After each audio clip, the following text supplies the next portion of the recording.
गुरुदेव, गिरिराज जी की परिक्रमा की महिमा व महत्व जानने की इच्छा है और परिक्रमा करते समय कौन से नियम पालन करें जिससे परिक्रमा में कोई त्रुटि ना हो। गिरिराज जी भगवान श्री कृष्ण का साक्षात वपु हैं। भगवान ने देवराज इंद्र की पूजा रुकवा करके गिरिराज महाराज की पूजन वृत्ति ब्रजवासियों में प्रकट की और स्वयं गिरिराज स्वरूप में प्रकट होकर कहा, मैं गिरिराज हूँ और भोग आरोगा। और उसी समय भगवान ने गिरिराज जी की परिक्रमा पूरे ब्रजवासियों से कराई। ये जो 21 किलोमीटर में गिरिराज जी महाराज विराजमान है, ये साक्षात श्री कृष्ण वपु हैं। मतलब ये शिला यहाँ से कभी ले नहीं जाई जाती। ब्रज के बाहर कोई गिरिराज जी की शिला कभी भूल न करे ले जाने की, नहीं महत अपराध लगता है। और यहाँ जो परिक्रमा दी जाती है तो दाहिनी तरफ गिरिराज जी होते हैं पूरी परिक्रमा। जब हम परिक्रमा देंगे तो दाहिनी तरफ आराध्य देव गिरिराज जी होते हैं। तो इधर लघु शंका न करे, इधर थूके नहीं, इधर कुल्ला न करे।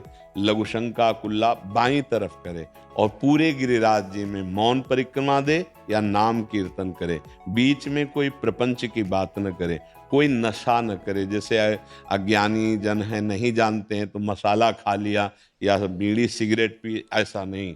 परिक्रमा मतलब पूजा हो रही है।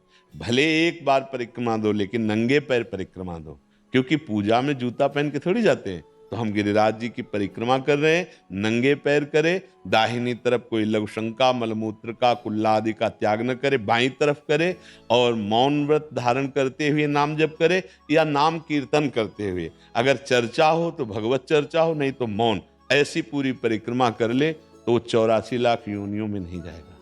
एक बार वृंदावन की परिक्रमा, गिरिराज जी की परिक्रमा, ये साक्षात प्रभु विराजमान है। अलौकिक धाम श्री धाम वृंदावन चिदानंद धाम है। तो वृंदावन है, गिरिराज जी हैं, बरसाना है, 84 कोस की ब्रज की परिक्रमा है। ये सब भगवत प्राप्ति के लिए है। तो सावधानी पूर्वक परिक्रमा दी जाए। ये साक्षात भगवत स्वरूप हैं गिरिराज जी महाराज। जो भी कामना अगर की जाती है और गिरिराज जी की प्रदक्षिणा दी जाए भाव से, तो लाखों की कामनाएं पूर्ण कर दी गिरिराज जी ने। लाखों की करते रहेंगे, पर भाव पूर्वक होना चाहिए, अपराध बीच में ना बने। तो संपूर्ण कामनाओं को पूर्ण करने में समर्थ कल्पतरु कामधेनु सुरतर स्वरूप श्री गिरिराज जी महाराज। जैसे कल्पतरु के नीचे चला जाए, जो चाहे वो प्राप्त हो जाता है। जैसे कामधेनु से जो चाहे वो प्राप्त हो जाता है, ऐसे गिरिराज महाराज से प्राप्त हो जाता है। हमारे ब्रज के मुकुटमणि हैं गिरिराज महाराज। महाराज जी, एक दो और संशय थे इसमें। जी जैसे रास्ते में कहीं गुरुजनों के या संत महापुरुषों के आश्रम या उनकी कुटिया, उनके दर्शन करते हो या उधर एक दो घंटा बैठ के जा सकते हैं, इसको भी हाँ, परिक्रमा पर में? अगर दाहिनी तरफ कोई कुटिया या आश्रम है तो हम वहां लघुशंका नहीं करेंगे। हम सोच रहे बैठ हैं सकते हैं महाराज जी उधर हाँ जाके, बैठ सकते। कीर्तन आदि एक जगह पे बैठ के? हाँ हाँ, वो तो कर सकते महाराज हैं जी, अगर क्योंकि कुछ बीच में रास्ते में जैसे परिक्रमा लंबी है, कुछ हाँ पा सकते हैं महाराज जी? हाँ, एक इधर बाईं तरफ बैठकर गिरिराज जी की इस साइड में बैठकर खाएं पिए कुल्ला करें लघुशंका करें, क्योंकि 21 किलोमीटर की यात्रा होती है ना। तो हाँ, ऐसा कर सकते महाराज हैं। जी, क्या पादुका आदि में भी परिक्रमा हो सकती है? नहीं, पादुका में पहन करके नहीं हो सकती, बिल्कुल नहीं। पादुका पहन करके कहीं पूजा होती है क्या? पूजा गृह में हम पादुका पहन के थोड़ी जाएंगे। तो ऐसे इस समय जब परिक्रमा दी जाती है तो हम प्रदक्षिणा, ये भक्ति का अंग है, उस समय हम पादुका नहीं पहन। तभी हमने बीच में कहा भी, एक ध्यान से सुना होगा कि चाहे एक परिक्रमा दे पर नंगे पैर दे। जो मतलब शास्त्रीय नियम है कि पादुका पहन करके कहीं परिक्रमा नहीं होती।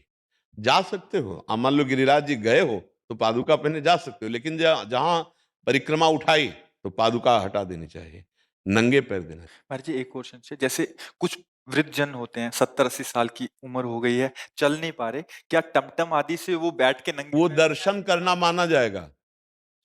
पूरे गिरिराज जी का दर्शन हो रहा है टमटम में, रिक्शा में बैठकर। रिक्शा और टमटम में बैठ करके प्रदक्षिणा नहीं मानी जाएगी।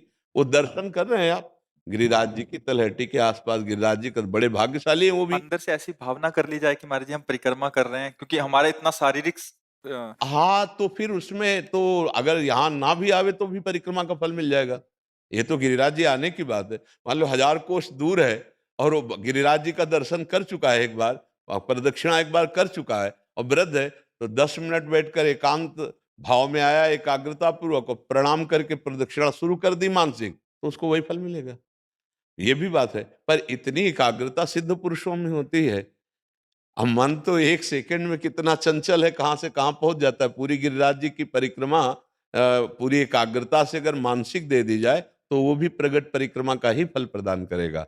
पर बड़े भाग्यशाली, जैसे अब शरीर वृद्ध है या शरीर में दम नहीं है चलने की, तो वो गाड़ी में बैठ करके, मतलब रिक्शा गाड़ी वो नहीं होती, टमटम या हाँ टमटम साइकिल आदि, आदि, हाँ। तो वो दर्शन है। देखो, इसमें खास बात, जब हम कष्ट सहकर श्रम पूर्वक परिक्रमा करते हैं तो हमारे पाप नष्ट होते हैं। जो तप है, जो कष्ट पूर्वक किया जा रहा है, वो हमारे पापों को नष्ट कर रहा है। और पाप जब नष्ट होते हैं, हृदय निर्मल होता है, तो फिर हमें सुख की प्राप्ति होती है। हमें जो दुख मिलता है वो हमारे पाप कर्म है। इसीलिए कष्ट पूर्वक ये साधना की गई है। नंगे पैर ब्रज 84 कोस की परिक्रमा, नंगे पैर गिरिराज जी की परिक्रमा। अब जैसे 84 कोस की परिक्रमा आपने लोगों ने लगाई, तो कोई पादुका थोड़ी पहनी है, सावधानी रखी गई। तो ये कष्ट पूर्वक तप है, जिससे भगवान प्रसन्न होते हैं, हमारे पाप नष्ट होते हैं। अब फिर सामर्थ्य नहीं है, तो वैसे तो आजकल प्राय सामर्थ्यहीनता ही प्रकट हो रही।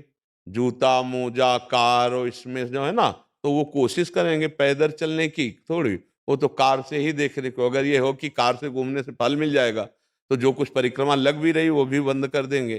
तो खास बात यह है कि जितना तुम शरीर को कष्ट देते हुए नंगे पैर परिक्रमा दे रहे हो, उसका तो फिर अलग ही स्वाद मिलेगा। निश्चित निश्चित बहुत कृपालु गिरिराज जी महाराज है। कोई केवल दर्शन कर रहा है, कोई गाड़ी से केवल दर्शन करके आया, वो भी भाग्यशाली।